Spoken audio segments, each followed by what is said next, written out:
Quero te agradecer por ter aceitado o convite aí. Obrigado.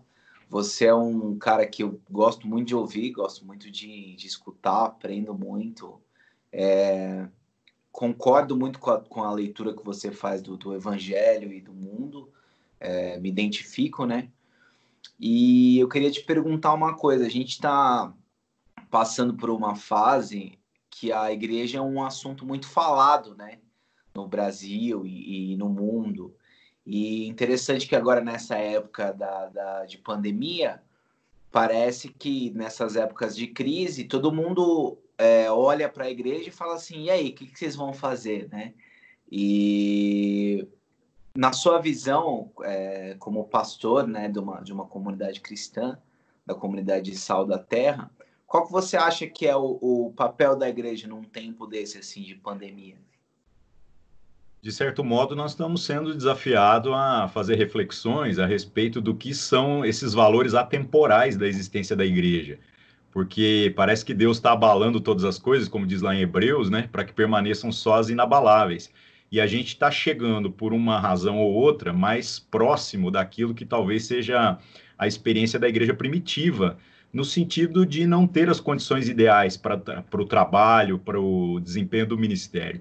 Eu penso que nos dias em que nós estamos vivendo agora, nós não temos que rever o ser igreja, a gente tem que rever um pouco a nossa expressão prática e o quanto, às vezes, a nossa confiança poderia, equivocadamente, estar na força do nosso próprio braço, né? Mas a minha visão a respeito de tudo ainda é otimista, porque eu acredito que, embora algumas questões estruturais vão ser muito desafiadoras, nós estamos colocando à prova agora a natureza da pregação que a igreja brasileira, principalmente, aí tem trabalhado nas últimas décadas, né? Então, será que nós ensinamos o nosso povo um conceito de comunhão que transcende apenas os cultos públicos? Né? Será que o nosso compromisso ainda depende, inclusive financeiro, né? Ele ainda depende de uma pressão, ele depende de algo que é alguém sempre te empurrando na direção daquilo que você tem que fazer?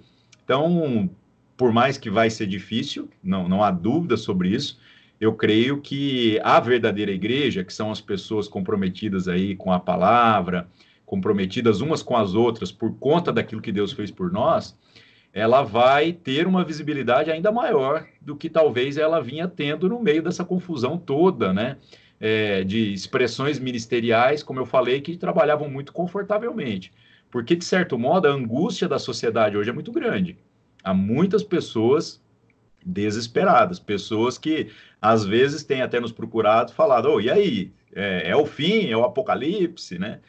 E se nós vivemos esta essência do que é ser igreja de uma maneira coerente, nós conseguimos celebrar essa unidade que independe até de um contato físico quando ele não é possível, eu creio que nós poderemos ser um referencial, né? Um referencial de esperança, um referencial de solidariedade e de tantas outras coisas aí que já fazem parte do universo do Evangelho.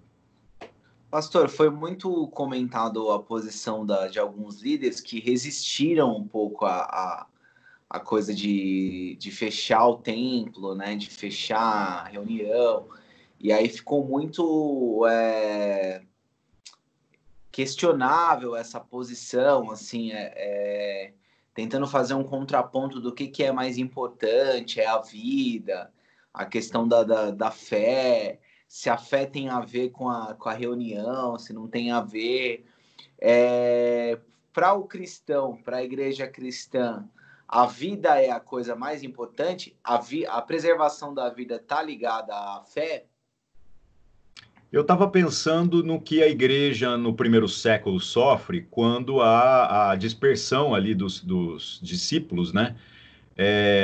Logo no final da primeira década de pregação mesmo do evangelho ali, nisso que a gente chama de igreja primitiva. E, de certo modo, nós entendemos hoje que o próprio Deus é que permite que essa situação atinja a igreja, porque os caras, embora haviam sido comissionados a pregar em Jerusalém, na Judéia, Samaria, até os confins da terra, eles estavam muito acomodados em todos os lugares onde eles já estavam, de certo modo, estabelecidos. Essa perseguição fez com que a igreja tomasse novas formas. E eu vejo algo da mesma natureza no tempo em que a gente está vivendo agora. né? Porque aqueles caras tiveram que fugir para que a vida fosse preservada. Então, eles tiveram que abrir mão das suas casas, abrir mão dos seus trabalhos, abrir mão de um tanto de coisa para que pudessem ficar vivos, para que pudessem salvar a sua família e para que pudessem, assim, ter a oportunidade de pregar para outras pessoas.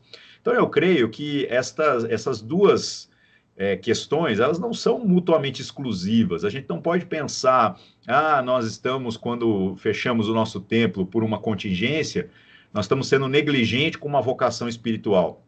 Se a nossa espiritualidade está associada meramente aos prédios que nós utilizamos, eu creio que nós estamos diminuindo demais o tamanho do chamado que nós recebemos como igreja. A gente sempre diz, a igreja são as pessoas, né, os prédios, de certo modo, eles são apenas parte da estrutura que nós usamos, que serve para trazer conforto e para dar uma base melhor para que a gente possa desenvolver projetos melhores. Mas essa crise que está havendo aí entre alguns pastores, eu creio que talvez seja mais fruto de um temor com relação às crises institucionais que inevitavelmente virão. Então, muitas igrejas, principalmente as igrejas muito grandes e as igrejas muito pequenas, as de médio porte, acho que vão sofrer menos, porque elas já têm uma certa estabilidade, né? E até tem um prédio próprio, mas prédios de baixo custo. Mas as igrejas muito grandes, que dependem de uma movimentação financeira, de uma movimentação de voluntariado para o trabalho, muito grande, e as muito pequenas, que às vezes tem que pagar um aluguel que custa 70%, 80% de uma arrecadação, essas igrejas correm um sério risco de ter o seu aspecto institucional comprometido. E eu creio que isso, infelizmente, acabou sendo a conta que muitos líderes aí terminaram por fazer. E por conta disso, por falta de compreender que ser igreja é mais do que isso, eventualmente pode acontecer de que todas as nossas instituições aí tenham que se reinventar, encontrar uma outra forma. Então, infelizmente, muita gente, eu creio que tem comprado a briga aí de uma maneira equivocada, né? Tentando defender o indefensável. E entrar em desespero por causa do templo e acaba esquecendo de descansar em Deus, né? Fica até um negócio meio contraditório, assim, né? Pastor, se a gente for pensar na missão da igreja cristã, que eu acredito que a missão ela seja algo que não tem a ver só com tempos de pandemia, né? Ela tem a ver com todo o tempo. Você conseguiria dizer assim de uma forma resumida o que é que Deus ele deu de missão para a igreja ou entre aspas o que ele espera de uma igreja cristã, pensando no conceito templo, no conceito igreja pessoa ou no conceito de uma comunidade mesmo? A missão de Deus para a igreja se expressa em uma vocação até bem simples, né? Tornar Deus conhecido, e isso acontece de modo que a gente consegue conduzir as pessoas a um entendimento onde elas podem, então, gozar, né, desse relacionamento com o próprio Deus para toda a eternidade, começando agora e indo até a eternidade. Isso, na prática, deveria ser a partir de indivíduos que recebem essa nova consciência que o Evangelho gera, e esta consciência nos move na direção uns dos outros.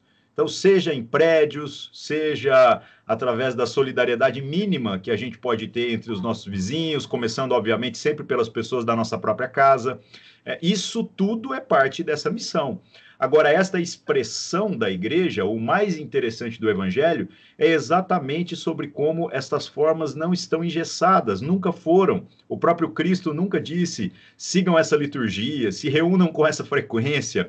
No entanto, ele fala muito mais a respeito de coisas de natureza ordinária, repetitiva, e que às vezes a gente tem desprezado. Ele fala sobre quando a gente estiver à mesa, que toda vez que a gente tomasse do cálice, do pão, que a gente se lembrasse do seu sacrifício. Ou seja, eu creio que a essência desta vocação, né, de fazer Deus conhecido e de, então, conhecendo, a gente se mover na direção uns dos outros, é muito mais uma proposta relacional para o que acontece entre o final do nosso culto público e o começo do próximo, na outra semana, né? do que propriamente naquele tempo em que a gente se reúne como igreja institucional para prestar algum tipo de culto, algum tipo de adoração. Então, agora, o desafio é colocar à prova se nós estamos sendo igreja segundo essa vocação mesmo, né? Ou se, eventualmente, a gente estava acreditando que tudo que nós temos que viver como igreja é simplesmente aquelas 5, 6 músicas de louvor, avisos, ofertas e depois uma palavra, acreditando que isso vai recarregar as baterias de alguém e sustentar a pessoa depois em uma jornada de mais 6 dias. Uma espécie de ritual apenas, né? Acredito, a proposta de Deus é muito mais do que um ritual, né? Eu vi pessoas falando muito sobre a questão da crise dos cristãos, sobre o culto público, né? Que fala, desculpa, sobre o culto doméstico, né? Falando assim, porque agora nós estamos chegando na conclusão de que nós não sabemos fazer um culto doméstico, porque agora é o único jeito que a gente está tendo que fazer, né? E eu achei muito estranho esse tipo de colocação, porque, de certo modo, quando a gente estava na nossa vida antes dessa pandemia, eu tinha uma rotina muito rígida. Eu acordo muito cedo, eu tomo meu café sozinho antes dos demais aqui de casa acordarem, minha esposa, meu filho, e por fim eu saía e depois eu almoçava fora, e aí quando eu voltava, pegava meu filho ali na escola. Depois a gente passava um tempo junto, fazer tarefa, fazer as outras coisas que eu tinha que fazer aqui em casa. À noite, atividades da igreja, lá. Uma rotina muito, muito comum, muito repetitiva. E a gente conseguia fazer uma refeição por dia juntos e tudo mais. E isso era algo também que às vezes não acontecia ao redor da mesa, exatamente por conta da correria que faz parte da vida de todos nós. Agora, nós estamos experimentando de uma outra situação. Nós estamos fazendo todas as refeições juntos, porque nós estamos juntos o tempo inteiro. Né? Não tem mais a possibilidade, pelo menos não é algo que dá para fazer com frequência, de comer uma comida feita fora, né? Porque se todo mundo ficar vivendo de delivery hoje, a conta no final do mês pode complicar aí, né? Então, a gente está tendo que fazer comida. E isso, no final das contas, está fazendo com que a gente ore mais juntos, que a gente agradeça a Deus e que a gente o tempo todo esteja conversando a respeito da vida no momento em que nós estamos agora. Então, eu acredito que esta consciência de culto dos nossos dias é que tem sido compreendida de uma maneira equivocada, de uma maneira medíocre. A gente fica achando que o culto caseiro vai ser apenas esse momento em que você reúne a família, fala, todo mundo toma banho, penteia o cabelo, veste uma roupa como se você estivesse indo a um local externo. Agora vamos nos colocar na presença de Deus. Não, nós somos chamados para viver na presença de Deus em todo o tempo. Então, eu acho que aqui em casa, o nosso testemunho de fé, das palavras, do que nós ministramos na vida uns dos outros, e principalmente de mesa, está sendo muito mais intenso do que em outras épocas. E isso é o culto, né? Verdade, com certeza. Cara. Verdade. Isso daí que você falou é muito interessante, por causa que a forma de amar uns aos outros, de se relacionar, de estar convivendo junto, isso já é culto a Deus, né? O Ariovaldo Ramos, ele tem uma frase que ele fala assim que quando você consegue entender que a sua vida é um culto, então você consegue entender que toda a ação sua tem um significado, né? E isso daí que você falou é muito interessante, porque a dificuldade de fazer o culto doméstico por parte de alguns vem então de uma ideia de que eles não estão na presença de Deus no momento que não estão fazendo a reunião, né?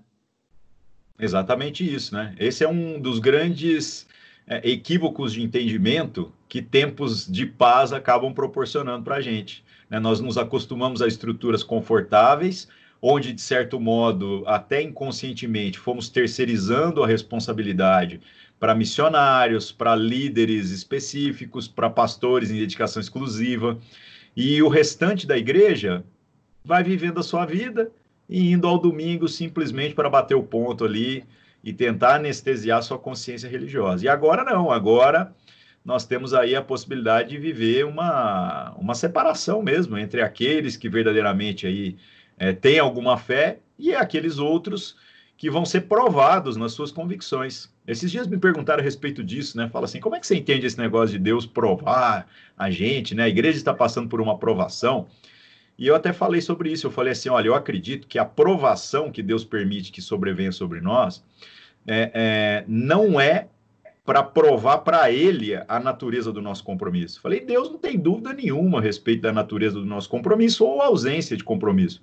Eu creio que estas circunstâncias, elas servem para provar para nós mesmos. Porque quando nós somos apertados, nós é que vamos conhecer agora o que realmente está dentro do nosso coração. Né? Com Então, certeza. a oportunidade aí é genuína. E uma coisa engraçada que eu estava percebendo, a gente está fazendo, como praticamente todas as igrejas estão, né? O nosso culto online, pelo YouTube, por outras redes aí, e às vezes as pessoas que tinham dificuldade de chegarem no horário, de se comprometerem no nosso culto público, quando estava tudo funcionando ainda normalmente, tem a mesma dificuldade agora, estando em casa 24 horas, de chegar na transmissão online. Sim. Então você vai vendo que o problema não é estrutural nem institucional.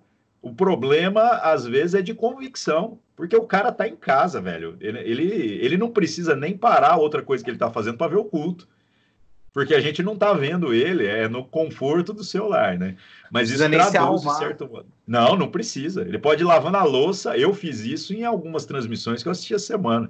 Eu ia lavar a louça e punha o celular ali, né? E eu tô lavando a louça e dando amém, glória a Deus, viu? Tranquilamente. Nunca foi tão confortável. Você pode sentar no sofá e comer enquanto você está assistindo o culto. Isso é verdade. Nossa, muito interessante isso que você falou, pastor, porque é uma oportunidade de você começar a pensar em qual é a igreja que eu tenho sido, né? Porque talvez em todo o tempo da vida da pessoa, ela nunca teve essa oportunidade de parar para olhar para essa igreja dentro, essa igreja que ela é, né? E até a própria questão do sacerdócio, né? Tem aquele texto de Pedro que fala que todos são sacerdotes, né? Tipo assim, todo mundo tá autorizado a orar, a entrar na presença de Deus, a falar sobre Deus, a fazer uma reunião. E aí, quando o cara é colocado nessa posição ali do sacerdote da casa dele ou da própria vida dele, ele se sente desconfortável, né? Tipo assim, chegou essa hora, né? É um certo desconforto, porque, como eu falei, as convicções dele vão ser provadas, né? Então, eu creio que até na adversidade, até nesse momento, que obviamente não é confortável para ninguém, ninguém desejaria estar nessa época. Lembra daquele discurso que a gente escuta eventualmente alguém dizendo, né? Ah, precisava de uma perseguição na igreja brasileira. Gente, nós não estamos nem sendo perseguidos, hein? Nós estamos todo Não. mundo do mesmo lado e já não estamos aguentando. Já tem gente aí, líderes que estão surtando, que estão quase jogando tudo para o alto, né? Pessoas que frequentavam o culto estão desesperadas. Imagina se a gente estivesse debaixo de uma real perseguição. Não, muito complicado. Já tem gente derrubando tudo que foi construído, né? Se passar por uma perseguição, então aí é complicado, né? E é verdade, isso daí que você falou é bem lembrado, por causa que eu ouvia muito essa fala de que a igreja precisava de uma perseguição para colocar as coisas no lugar, né? E, na verdade, é interessante que a gente fala sempre sobre fatores externos e nunca sobre fatores internos, né? Porque as pessoas que falam que a igreja precisava de uma perseguição não passa pela cabeça delas de que a igreja, na verdade, precisava de um arrependimento, né? E sabe que esse sentido do arrependimento é um dos assuntos assim que mais tem me feito refletir nos últimos dias. Por exemplo, nós vemos muita gente agora, às vezes já querendo até tomar a frente, né, líderes de ministério dizendo, não, vamos declarar isso, vamos fazer alguma coisa profética, porque Deus há de fazer isso ou há de fazer aquilo.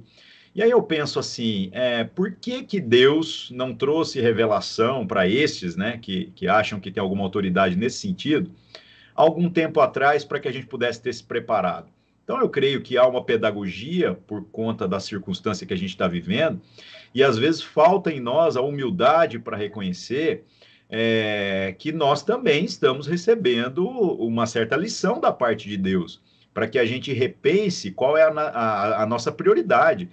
qual a natureza dos nossos esforços para que a gente pudesse, daqui para frente, viver de uma forma mais coerente. Eu sempre me pergunto assim, se eu soubesse há um ano atrás, exatamente há um ano atrás, Deus tivesse aberto o céu e vindo com aquela voz do Cid Moreira falando comigo e dizendo, Ari, vai acontecer isso desse jeito. O quanto eu teria me preparado melhor. Honestamente, não importa quanto dinheiro a gente tivesse em conta, não faria diferença. No final das contas, não faria diferença, simplesmente porque não adianta eu ficar preparando recursos para manter um prédio que eu não posso usar. E o nosso prédio está lá, fechadinho e tal. Nós também estamos passando a mesma crise que todo mundo. No entanto, eu compreendo que eu poderia ter sido mais intenso em chamar as pessoas à responsabilidade, a um senso de comunhão que transcende as circunstâncias, a um compromisso que independe de pressões repetitivas, compromisso não apenas financeiro com aquilo que nós somos como igreja organizada, mas compromisso uns com os outros. Porque às vezes agora nós também estamos no desespero de assim, irmãos, precisamos de doação de alimentos para levantar cestas básicas, para ajudar a família tal, a família do fulano, enquanto que se nós tivéssemos uma consciência mais apurada de que a gente viveria essas pressões tão duras que a gente está sofrendo hoje, nós poderíamos ter ensinado melhor as pessoas a responsabilidade que elas deveriam ter umas com as outras, para que cada um cuidando do outro, até mesmo tornasse desnecessário essa movimentação de natureza institucional, da gente como igreja vamos levantar cestas básicas. Não, como igreja vamos abrir a despensa de casa, cada um cuidando de mais um. Então eu creio, você falou da questão do arrependimento, eu creio que talvez nos dias em que nós estamos vivendo, está faltando a gente como igreja se colocar diante de Deus e dizendo, Senhor, nós queremos entender onde foi que nós deixamos de acertar. Eu não diria que nós erramos, eu não acredito que a igreja estava vivendo de forma equivocada. Eu só acho que nós estávamos acomodados demais a ponto de nos tornarmos insensíveis para aquilo que seriam essas demandas que o futuro iria nos proporcionar. Agora a gente já está fazendo as perguntas, a gente já fica assim, e se a gente tiver que viver desse jeito de 6 em 6 meses pelo resto da vida? E a gente deveria estar se perguntando isso há muito mais tempo, É verdade. Nossa, isso daí que você falou é muito interessante, porque tipo assim, a gente tem que estar preparado para essas situações em todo o tempo, Às vezes é muito difícil colocar na cabeça da maioria das pessoas, por causa do egoísmo muito forte que cada um tem, que, por exemplo, você tem que deixar de fazer alguma coisa por causa do outro, Esse vírus ele tem ele tem uma dinâmica diferente, porque o que acontece? Muita gente que não está no grupo de risco, ele precisa tomar cuidado por causa de quem está no grupo de risco, não é nem por causa dele, Exatamente. Então, é um vírus que ele desafia toda a questão da vaidade, do egoísmo, Eu gosto muito daquele texto, quando os discípulos, se eu não me engano, você me corrige se eu estiver falando errado, mas é que os discípulos não conseguem expulsar um demônio, Aí falam para Jesus expulsar o demônio, e aí Jesus fala assim que determinadas castas só saem com jejum e oração. O que eu entendo que Jesus quis dizer é assim, não dá para se preparar na hora da situação. Você já tem que vir se preparando para quando acontecer a situação, você estar preparado, É bem isso mesmo, E o jejum é esse exercício de domínio próprio que a gente pratica em tempos de paz, exatamente para que no momento da dificuldade nós estejamos aí apurados, espiritualmente para viver as dificuldades. O duro é que agora nós estamos tendo que jejuar de algumas coisas que a gente não queria, E aí nós estamos sentindo a falta. Essa é a grande crise. Deveríamos ter trabalhado melhor esses processos, eu não tenho dúvida sobre isso, mas como eu disse, eu não acho que é um problema de erros que foram cometidos, eu acho que não é isso, porque a vocação da igreja não é não errar, quem tem essa presunção de falar assim, eu não aguento mais caminhar com a igreja porque erraram comigo. Gente, nós estamos falando de pessoas e Deus faz essa obra maravilhosa através de pessoas imperfeitas mesmo. Eu acredito que a vocação da igreja seja o acertar, que é diferente. Todo aquele que acerta, naturalmente, não erra. Mas só evitar o erro não necessariamente faz com que a gente viva o caminho da virtude. Essa jornada que faz com que a gente vá além daquilo que são as obrigações naturais, instintivas do ser humano, né? Então, de certo modo, esta crise está nos proporcionando isso. Uma reflexão agora a respeito de quais são as virtudes que a gente deveria ter se preparado melhor para cultivar entre nós, porque são elas que vão sustentar a Igreja de Cristo, independente de qualquer situação. E uma outra curiosidade, né, é que eu fico imaginando pessoas que estão em países onde o cristianismo é considerado ilegal, onde há perseguição, olhando para tudo aquilo que a gente está dizendo e não entendendo nada, né? Que imagina a gente reclamando, falando assim, nós não podemos usar prédios, e eles devem virar e falar, ué, nós nunca pudemos. Nós não podemos reunir. Nós nunca podemos. Vocês ainda podem ir na internet e falar, a igreja está aqui. E essas pessoas continuam não podendo fazer nem isso, né? Então, que reclamação tola. A galera fala, a igreja está sendo perseguida, como, pô, se só tem culto online o tempo inteiro na timeline de todo mundo, né? Tipo, perseguição da igreja não tem nada a ver com isso, né? E tem muita gente que confunde também, Ari, a gente partindo assim para o encerramento dessa conversa, uma perseguição da pregação do evangelho com pregação de erros que a igreja comete. Porque, tipo assim, apontar os erros que a igreja comete, a igreja institucional, não é perseguir a igreja, é porque a igreja está errando. E tem gente que confunde aquele tipo de perseguição que os apóstolos passaram, que é por pregar o evangelho verdadeiro, e não porque eles estão cometendo erros e a sociedade está apontando erros. Quando a sociedade aponta os erros da igreja, a falha está na igreja e não na sociedade que está apontando os erros, né? Mas talvez no tempo que a gente está vivendo agora, começou a se levantar muitas pessoas feridas, né, pelo aspecto institucional da igreja, e que acabam fazendo críticas de natureza não inclusiva, né? Inclusive, eu acho legal isso, pelo fato assim do testemunho que eu tenho recebido através do trabalho que eu faço online já há tantos anos, aí quase uma década, né? Do Projeto Descrentes, da Bíblia Freestyle, outros tipos de coisa, e sendo pastor de uma igreja que existe, né, fisicamente, que existe institucionalmente, parte de um ministério maior. Por quê? Porque eu acredito que a crítica de natureza inclusiva vai também desarmando algumas pessoas, porque elas compreendem que nós estamos criticando a nossa parcela de responsabilidade, o que nós não temos sido, o que nós não temos feito, o que nós não temos vivido, né? Porque, infelizmente, essas pessoas que se tornaram feridas e ficam tacando pedra de fora só, né? A denúncia delas não está equivocada. Tudo que elas estão incomodadas, nós também deveríamos estar, né? Exatamente. Mas de certo modo, assim, essa crítica, ela nem sempre produz uma jornada de virtudes, como eu estava falando, né? Porque a gente aponta equívocos, mas a gente não consegue necessariamente apontar os acertos, apontar para onde deveríamos estar caminhando e como a gente vai fazer isso, né? Então, eu penso que a igreja, ela não tem essa proposta, como eu disse, de não errar, né? Então, nós podemos até errando, né, não sendo 100% precisos na nossa expressão doutrinária, desde que a gente não comprometa a essência daquilo que o Evangelho traz para nós. Agora, as nossas práticas, mesmo que elas sejam eventualmente equivocadas, é exatamente nesse senso de unidade, de comunhão, de compromisso uns com os outros, que nós vamos sendo moldados por Deus para que nos tornemos uma igreja mais coerente, uma igreja mais parecida com aquilo que ela deveria ser, né?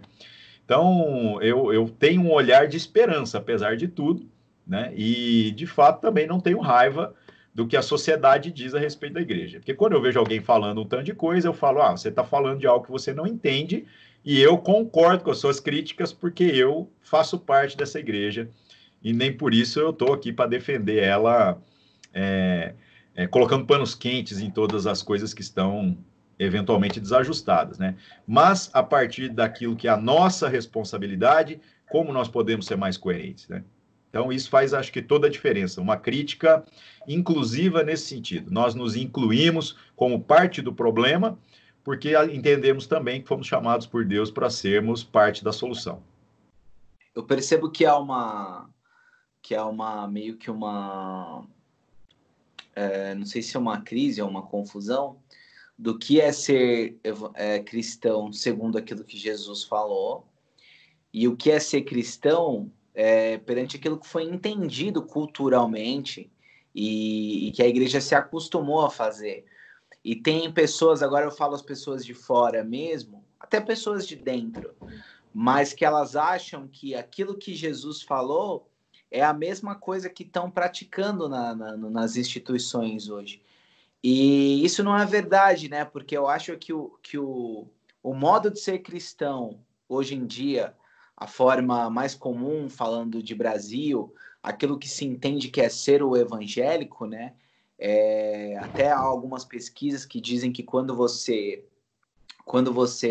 fala para alguém a palavra evangélico, eu sou evangélico, a primeira coisa que vem na cabeça é alguém, por exemplo, da Universal do Reino de Deus, esse tipo de estereótipo, né? Mas isso é um pouco longe daquilo que Jesus propôs na sua palavra, revela até uma falta de conhecimento das Escrituras, né, Ari? Com certeza, mas isso é fruto da nossa sofisticação exagerada, né? Nós traduzimos esse conceito do ser cristão em coisas muito exteriores, né? Muito estereotipadas. E agora a gente tem a oportunidade de resgatar a essência disso daí. Espero que a gente possa fazer isso de uma maneira mais intensa. E são muitos clichês, né, que a gente tem criado na vida da igreja, na vida dos discípulos de Jesus, né? Um exemplo claro, quando a gente fala assim, fulano é uma pessoa de oração, o que que você pensa? Em alguém que fica acordando de madrugada para orar. Então é um clichê, é um estereótipo, né? O fulano, ele trabalha com ação social. Você acha que é um cara que tem uma ONG, que movimenta um monte de recursos, né? E às vezes ele só bate na porta da casa dos vizinhos, vendo quem tem o que doar e para quem que ele vai doar o negócio. E a pregação do evangelho está ali, está no meio disso tudo, né?